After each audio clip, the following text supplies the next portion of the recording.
Fala galera, então vamos para a nossa questão de número 40, uma questãozinha de modelos atômicos bem simples. 40. Em épocas distintas, os cientistas Dalton, Rutherford e Bohr propuseram cada um seus modelos atômicos, em ordem: Dalton, Rutherford e Bohr. Algumas características destes modelos são apresentadas na tabela a seguir. Então ele vai te dar as características de cada um dos modelos e ele vai querer que você relacione a característica com o modelo. Então a gente tem o nosso modelo 1, nosso modelo 2 e o nosso modelo 3. 1. O átomo contém espaços vazios. No centro do átomo existe um núcleo muito pequeno e denso. O núcleo do átomo tem carga positiva. Percebe que ele não fala ainda sobre carga neutra. Afinal, os nêutrons ainda não tinham sido descobertos, né? Só lá em Chadwick. Para equilíbrio de cargas, existem existem elétrons ao redor do núcleo. Isso aqui claramente é a descrição do átomo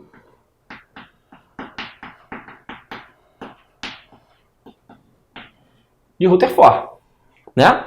Que foi invalidado, não diria invalidado, mas ele foi melhorado por Bohr por conta de uma inconsistência, né? Vamos supor que eu tenha a nossa eletrosfera aqui, e no meio desse átomo eu tenho o nosso núcleo, né?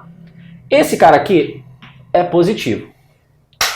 Esse cara aqui é negativo.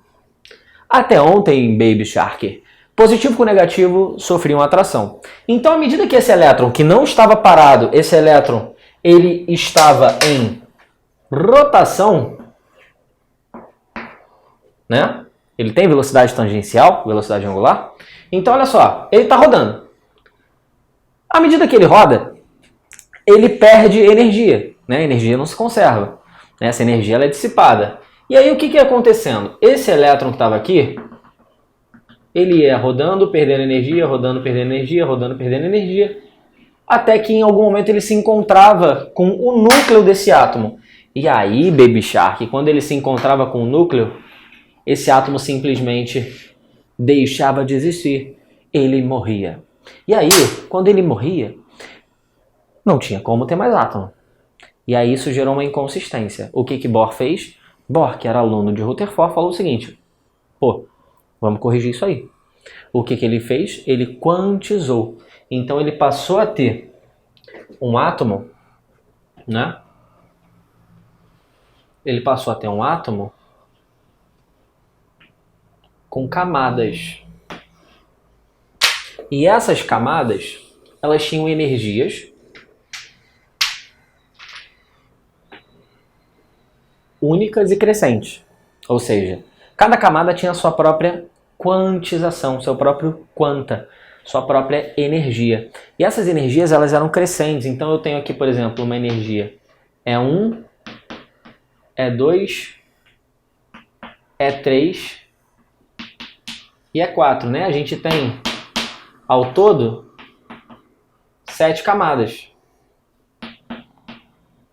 Então a gente vai até E7. Como essas energias são crescentes, E2 é maior do que E1, que é maior E3 do que E2, E4 maior do que E3, e assim sucessivamente até chegar a E7. E aí, um elétron que estivesse aqui, ele até poderia sair de uma camada mais interna e ir para uma camada mais externa, desde que, por exemplo, ele ganhasse energia. Então, para sair daqui, ele precisava ganhar energia, só que em algum momento essa energia seria dissipada. E aí ele retornaria ao seu estado inicial. Só que quando ele voltava ao seu estado inicial, ele tinha que liberar aquela energia que ele ganhou. Ele liberava essa energia na forma do que a gente chama de fóton, que não é nada mais nada menos do que habemos luz. Certo? Esse é basicamente o resumo. E aí a gente tinha o modelo de Dalton, que era o quê? O modelo da nossa bola de bilhar. Não é isso? E por que ele falou que era o modelo bola de bilhar? Porque parecia uma bola de bilhar, segundo o conceito dele. Então a gente tinha um cara esférico, neutro, indivisível, individual e indestrutível. Essa é a característica do modelo de Dalton. Então vamos ler aqui. A gente tem o nosso modelo 1 como sendo o modelo de Rutherford, já discutimos. Modelo 2. Átomos maciços e indivisíveis. Ô, Baby Shark, acabamos de falar sobre isso, né? Modelo de quem? Modelo de Dalton. E aí, sobra pra gente apenas o nosso querido Bohr. Então a gente tem a resposta de letra D. Rutherford, modelo 1, Bohr, modelo 2 e Dalton. Bohr, modelo 3, desculpa, e Dalton, modelo 2, gabarito, letra D. Show? Então vamos para a nossa questãozinha de número 41 do exame B, tá? Do nosso modelo B. Valeu? Segura aí, já já a gente volta. Ao emitir uma partícula alfa, o isótopo radioativo de um elemento transforma-se em outro elemento químico com número atômico e número de massas menores. A emissão de uma partícula beta por um isótopo radioativo de um elemento transforma-o em outro elemento de mesmo número de massa e número atômico com uma unidade maior. Baseado nessas informações, são feitas as seguintes afirmativas. 1. Na desintegração, urânio 23592, partícula urânio 23492, ocorre com emissão de uma partícula beta. Vamos ver. Então a gente tem a nossa afirmativa 1. Então eu tenho urânio 23592. Ele falou que eu formei uma partícula X mais urânio 23492. Certo? Percebe o que aconteceu daqui para cá? Esse cara ele perdeu uma unidade na sua massa. Então a gente precisa de uma partícula que tenha 1 aqui e 0 aqui. Qual é a partícula que vocês conhecem que tem massa 1 e carga 0? Um nêutron. Então não é uma partícula beta, é um nêutron. 2. A desintegração do protactínio 23491, gerando partícula mais urânio 23492, ocorre a emissão de uma partícula beta. Vamos ver. Então eu tenho o protactínio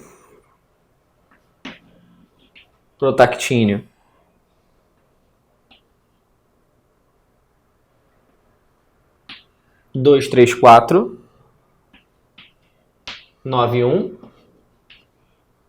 partícula mais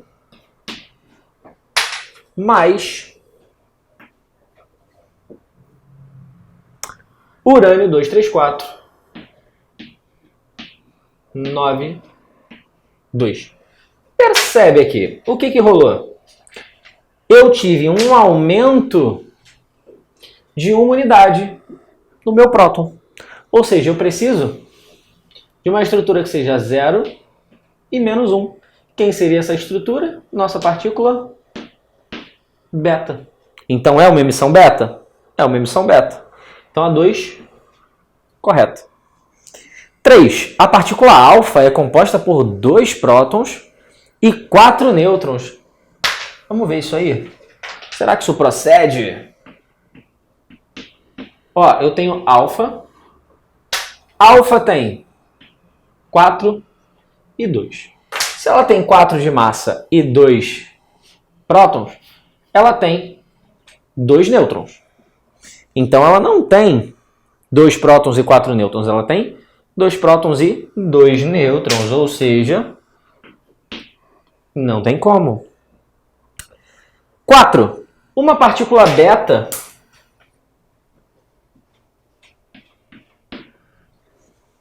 tem carga negativa e massa comparável à do próton. Partícula beta. Eu tenho 0 menos 1. Estrutura do próton, Baby Shark.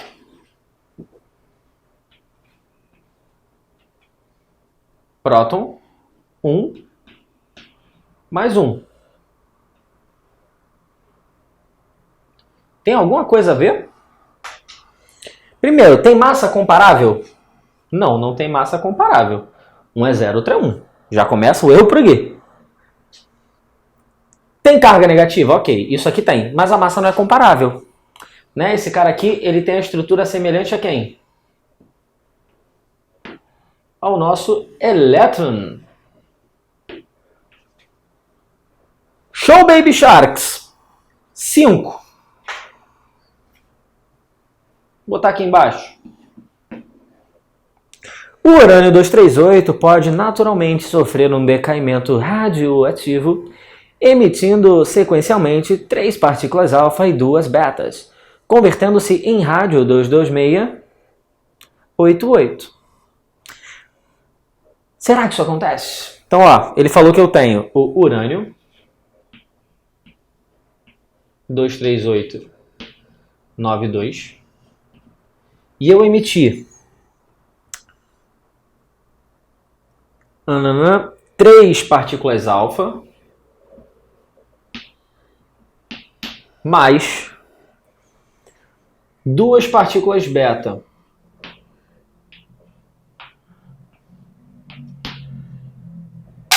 Então eu tenho 3 alfa e 2 betas. E aqui eu vou formar de lambuja o meu elemento X, que vai ter uma massa e vai ter um número de prótons. Então isso aqui é uma igualdade. É só você fazer essa igualdade. Ó, eu tenho... Vamos fazer primeiro para a nossa massa. Eu tenho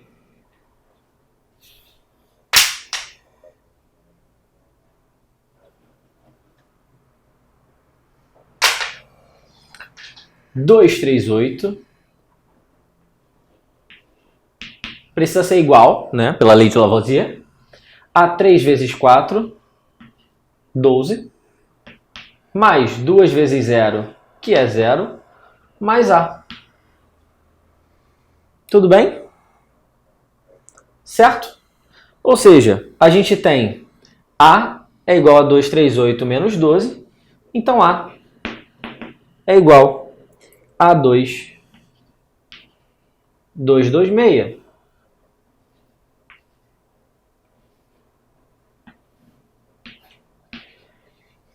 Até aqui bateu. Vamos fazer agora para o número de prótons.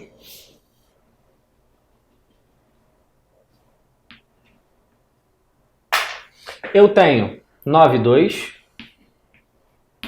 igual a 3 vezes 2, 6, mais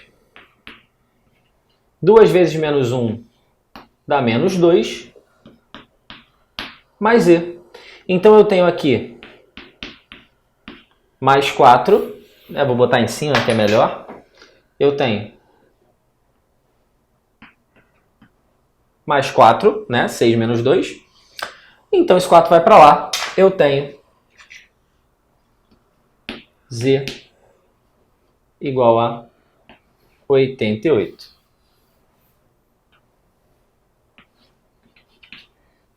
Certo? Então, e aí tu olha na tabela periódica e aí você vê que este elemento de fato é o rádio. Certo? Então, a nossa afirmativa 5 é correta, ou seja, das afirmativas corretas a gente tem apenas a afirmativa 2 e a afirmativa 5, que nos gera um gabarito de letra D. De fábrica D. Show? Então vamos para a nossa questão de número 42. Se perde não, já está acabando. Valeu? Segura aí. Fala galera do Fábrica D, então vamos para a nossa questão 42 da provinha da SpaceX. Uma questão aqui de orgânica. O ácido etanóico é um ácido carboxílico, também denominado usualmente de ácido acético, é um ácido orgânico e uma das substâncias componentes do vinagre. Considerando-se a substância ácido etanóico, pode-se afirmar que, então a primeira coisa que a gente vai fazer é descrever a fórmula desse ácido etanóico. Questãozinha 42.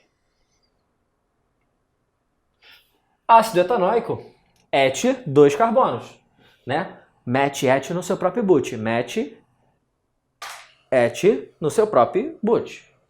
Então, ó, C. Ácido carboxílico tem carboxila. Ah, professor, você vai botar em fórmula estrutural? Vou. Vai botar em bastão, não? Não tem necessidade. Né? A gente precisa enxergar isso aqui. Bastão dificulta um pouco a visualização. Então, para a dinâmica, vamos botar em estrutural plana mesmo. E a gente tem que completar essas valências. Né? Então, a gente tem uma ligação, faltam 3, H3. Esse carbono aqui já está fazendo as 4, uma aqui, 2 aqui, outra aqui. Então, não coloca mais nada. Afirmativa 1 é um composto cuja fórmula molecular é C2H6O. Isso é verdade? Não é nada? Ó, a gente tem até um C2. Mas acaba por aqui. H3 mais 1, 4, O2. Né? Algumas vezes isso aqui pode aparecer na forma orgânica, né? Na estrutura orgânica. Então, você pode encontrar o ácido acético representado desse jeitinho aqui, ó. Amigável.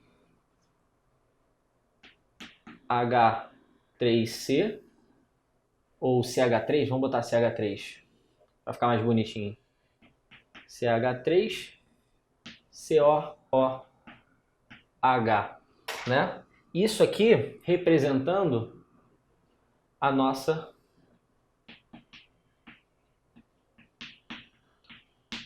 carboxila. E aqui a gente tem a representação do nosso radical.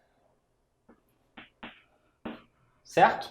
Então a gente também pode encontrar o ácido acético representado na forma orgânica ou na forma molecular mais convencional. Tanto faz, tá?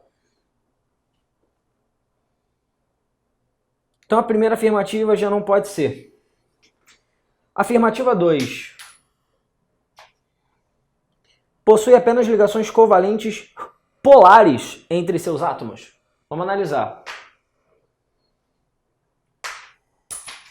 Aqui a gente tem ligação polar, polar, polar. Só que aqui a gente tem ligação de carbono e hidrogênio. Carbono e hidrogênio formam o nosso composto hidrocarboneto, que é um composto apolar. Essas ligações têm uma eletronegatividade muito próxima.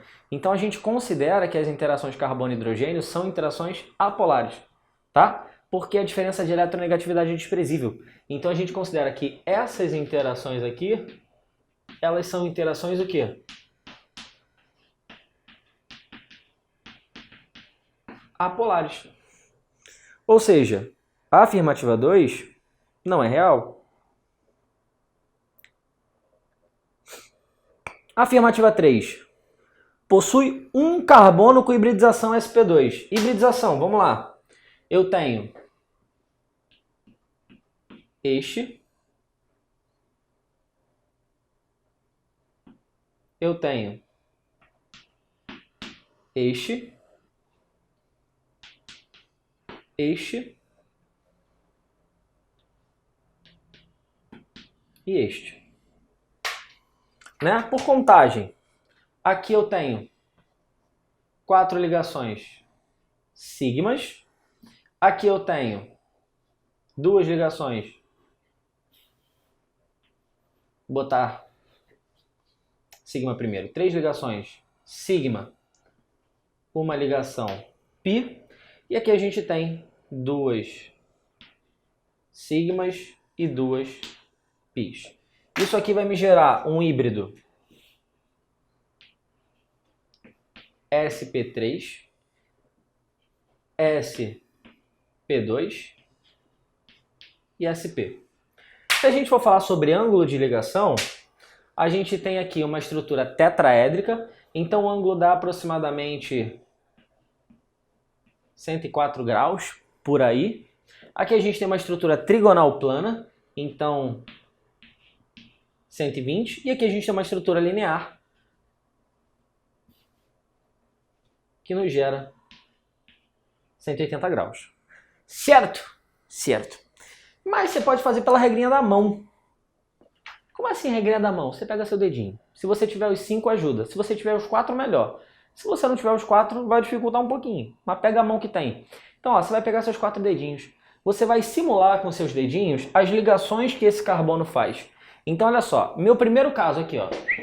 4 ligações simples. O espacinho que você tem entre os seus dedos, ele vai te dizer qual é a hibridização. Então, olha só. 4, eu tenho 3 espaços. Então, com 4 ligações simples, eu tenho um híbrido sp3.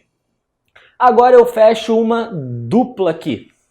Tenho 2 espaços. Ou seja, eu tenho um híbrido sp2. Agora eu faço uma tripla com uma simples. Quantos espaços? Um espaço. Então eu tenho um híbrido sp. Ou 2 duplas. Um espacinho, híbrido sp. Fechou? Então olha só. Qual desses carbonos aqui é considerado um híbrido sp? Ele quer um híbrido sp2, né? sp2. Ó, esse cara aqui tem as 4 valências, então ele é um híbrido sp3. Esse carbono aqui é um sp3. E esse carbono aqui, 2 sigmas. Aliás, 1, 2, 3 sigmas e uma pi. Ele é um híbrido sp2. Olha só. Então, esse cara é um híbrido sp2. Ele tem um carbono sp2? Ok. 4. Possui 2 carbonos quirais. O que é um carbono quiral? O carbono quiral é esse carinha aqui, ó. É um carinha saturado, né? Ou seja, tem 4 ligantes. E os 4 ligantes precisam ser diferentes entre si. Então, os 4 ligantes precisam ser diferentes. Show! Tem algum carbono que tenha isso? Não. Primeiro que esse carbono aqui nem saturado é. Esse carbono é até saturado, mas ele tem 3 ligantes iguais, então ele não respeita a condição de existência, ou seja, eu não tenho nenhum, nem 2 carbonos quirais. Não tenho nenhum. Então, isso daqui é impossível. O anidrido etanóico, anidrido, é isômero de cadeia do ácido etanóico. Primeira coisa, o que é um anidrido etanóico? Olha só, o anidrido etanóico, ele é gerado através de uma reação orgânica chamada de reação de desidratação intermolecular. Então, olha só, eu tenho o meu ácido acético,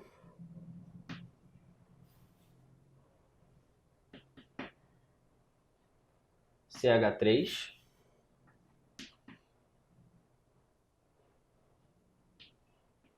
C, reagindo com outro igual.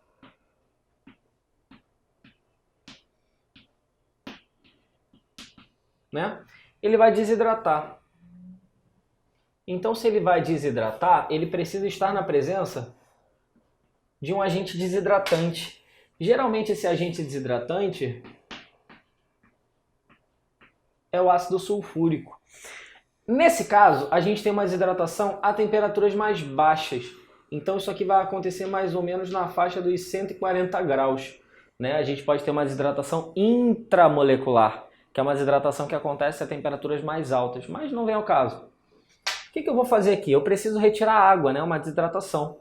Então eu vou pegar a hidroxila de um dos meus ácidos e o hidrogênio dessa hidroxila. Vou juntar para formar o quê? Água.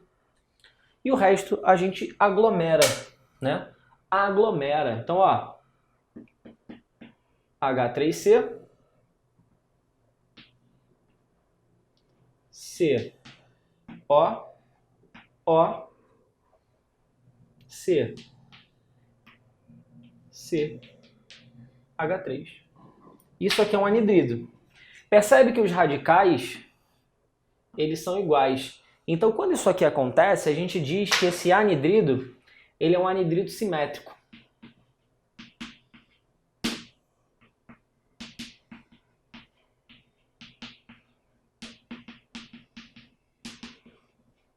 O que é um anidrido simétrico? É um anidrido com os dois radicais iguais, ou seja, vem de uma desidratação intermolecular entre dois ácidos iguais. Mas se a gente tivesse, por exemplo, aqui um ácido propanóico, a gente teria um anidrido assimétrico, cujos radicais são diferentes.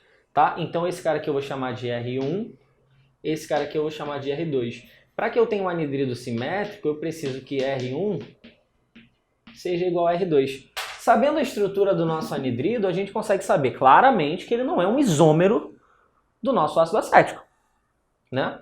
Então a nossa opção de número 5, ela não tem como, né? Ainda mais sendo isômero de cadeia, né? Cadeia a gente tem cadeia aberta, cadeia ramificada, cadeia aberta, cadeia fechada, cadeia normal, cadeia ramificada, saturado ou insaturado, mas a gente não tem nenhum desses casos aqui. Até porque esses caras nem isômeros eles são, de nenhum dos tipos, porque as estruturas não têm a mesma forma molecular. Certo? 6. O ácido acético pode ser obtido a partir da oxidação enérgica do but2eno em presença de permanganato, e ácido concentrado. Então, olha só. Fazer a oxidação enérgica aqui embaixo.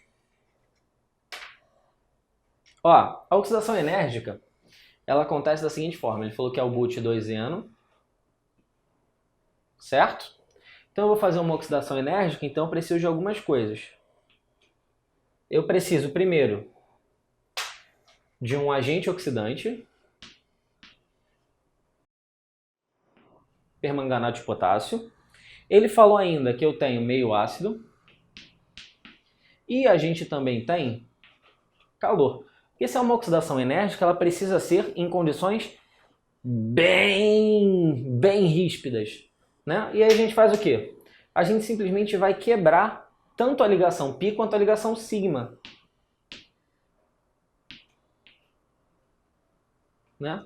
A gente vai quebrar a nossa ligação π e a nossa ligação sigma. E aí a gente tem uma ordem de quebra, né?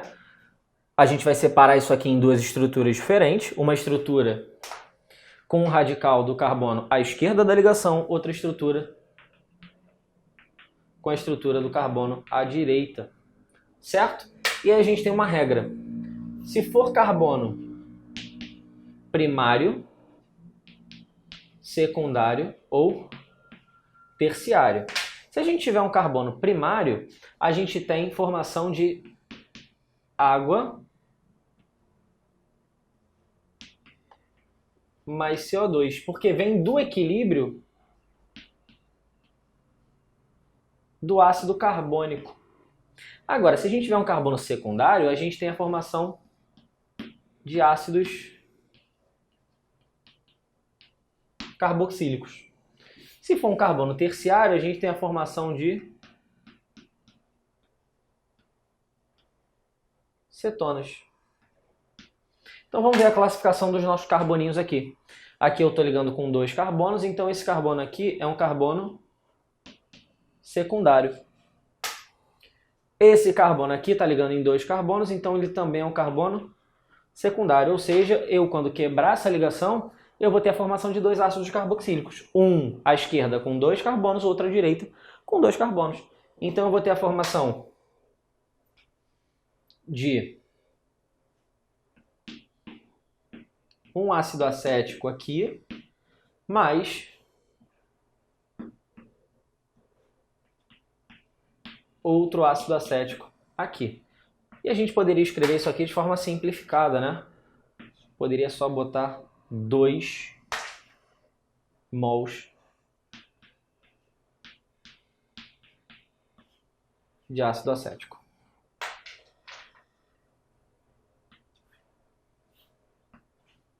Certo? Então sim, a oxidação enérgica do but2eno forma o nosso ácido acético. Correto. 7. Em condições adequadas, sua reação com sódio metálico produz etanoato de sódio e libera H2. Etanoato de sódio é um sal orgânico. Né? Vou apagar a nossa primeira reação para a gente poder fazer essa reação de simples troca. Né? E pela fila de reatividade, a gente tem sim a substituição do sódio pelo hidrogênio e vice-versa, né? O sódio ele é mais reativo do que o hidrogênio, então ele vai substituí-lo na nossa estrutura. Ou seja, eu vou fazer isso aqui, ó. OH mais sódio zero. Pela fila de reatividade, o que, que vai rolar? Nesse caso, o oxigênio é negativo, a hidroxila é positiva. Então, esse cara é um metal.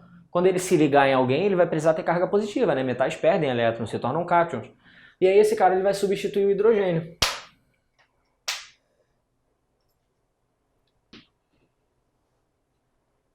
Ou seja, eu vou ter a formação do meu sal orgânico, o etanoato de sódio, mais H2. Né? Esse H2 ele vai estar desprendido, né? Então ele vai para o meio e a gente precisa balancear. A gente tem um sódio aqui, um hidrogênio aqui, um hidrogênio aqui. Então a gente precisa ter meio. Certo? Então sim, essa reação acontece desprendendo gás hidrogênio. Ou seja, a nossa afirmativa 7 é correta. Logo, as nossas afirmativas corretas são 3, 6 e 7. Gabarito, letra A. Show? Então vamos para a nossa questãozinha de número 43. Até já. Então, galera, vamos para a nossa questão de número 43, que é uma questão de química orgânica. Ele diz o seguinte: em química orgânica existem várias apresentações de fórmulas, como fórmulas moleculares e percentuais. A fórmula molecular indica o número de átomos de cada elemento em uma molécula da substância. A fórmula percentual indica a porcentagem em massa de cada elemento. Enfim, ele dá aquela enchida de linguiça.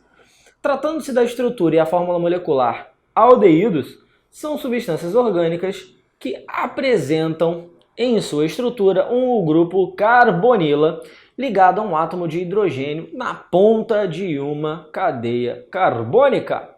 Ou seja, a gente tem a carbonila em um carbono primário. Se for um carbono secundário, a gente tem uma cetona.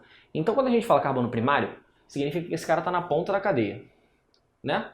Se ele está na ponta da cadeia, ele sempre vai ser primário. Né? Ele está ligando a um carbono apenas, ou nenhum, como é o caso desse aqui. Agora, se ele estiver no meio, como esse carinha aqui, percebe que aqui eu tenho um carbono secundário, né? Ele está ligando neste e neste. Ah, e terciário dá? Vamos fazer? Isso aqui é possível, filho? Olha para cá. 1, 2, 3, 4, 5. Dá não, né? Então, a gente só tem a possibilidade entre carbonos primários e secundários. Primário vai ser aldeído, secundário vai ser cetona. Considere os seguintes aldeídos: metanal, etanal, propanal, 3-metil-butanal e 2-metil-butanal. Baseado nas fórmulas moleculares dos compostos citados, o aldeído que apresenta em sua fórmula percentual aproximadamente 54,5% de carbono, então ele quer a porcentagem de carbono aproximada de 54,5%. Então olha só, vamos lá. Para a gente saber, ele quer a porcentagem em massa. Então a gente precisa descobrir a massa molar de todas as estruturas. E aí ver dentro de quanto dessa massa eu tenho de carbono. Então olha só. Vamos fazer, por exemplo, a massa molar do nosso metanal. O metanal vai ficar escuro. Vou pegar o Lalanza. Vou pegar a laranjinha, papai. vai estar on. Ó, vamos fazer o do nosso metanol. Metanol eu tenho um carbono, então ele vai ser 12, 16 mais 2. Eu tenho um total de 30 gramas por mol. Só que desses 30 gramas por mol, 12 são de carbono. Então eu tenho 12 de C. Quando eu fizer essa porcentagem, eu vou descobrir algo em torno de 40%. Ou seja, 12 gramas de carbono dentro de 30 dá 40%. Não é o que ele quer. Na estrutura 2, que é o nosso etanol, a gente tem uma massa de 12 com 12, com 16, mais 4, a gente tem algo na casa de 44 gramas por mol. Aonde desses 44 eu tenho 12 mais 12, 24 de carbono. Né? Isso aqui é 24 gramas de carbono, eu só não estou colocando o Gzinho. Mas acho que dá para você entender, não dá, Caboquinho? Não dá? Claro que dá. Desses 24, referentes à quantidade total, eu tenho, olha só, 54,5%. Que maravilha! Então a gente achou a nossa resposta, mas vamos conferir os outros para ver se não tem duplo gabarito? Possível questão anulada? Mistério? Ó, 3. Eu tenho o 3-metil, aliás, eu tenho o propanal ainda. Então, o propanal eu tenho 12, 12, 12, mais 16, mais 6, eu tenho um total de 58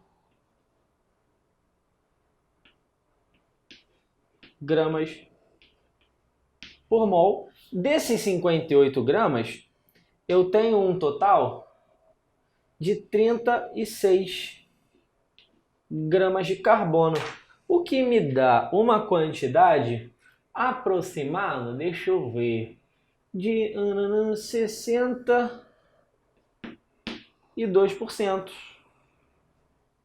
Agora olha a malandragem. Esses dois caras, eles são isômeros de posição. Né? Aqui eu tenho 3-metil, met-et-prop-but, 3-metilbutanal, e aqui eu tenho o 2-metilbutanal. Eu tenho dois isômeros de posição, né? Porque eu estou mexendo aonde? Na posição da minha ramificação. Então eu tenho a mesma ramificação no carbono 3 e no carbono 2. Tudo bem? Então, o 4 e o 5 vão ser iguais, afinal são isômeros, né? Então eu tenho um total de 86 gramas a cada mol, sendo que desses 86, 60 são de carbono, não vou botar o C porque eu não botei nenhum, o que dá aproximadamente aí os seus 70%, ou seja, o único que corresponde às expectativas propostas pelo enunciado é o nosso etanol, que corresponde à letra B. Show de bola? Então vamos para a nossa última questão, que na minha opinião foi uma das questões mais complexas, mas uma questão que aparece sempre, que é de equilíbrio por oxirredução. Espera aí que a gente já volta. Valeu? Até já!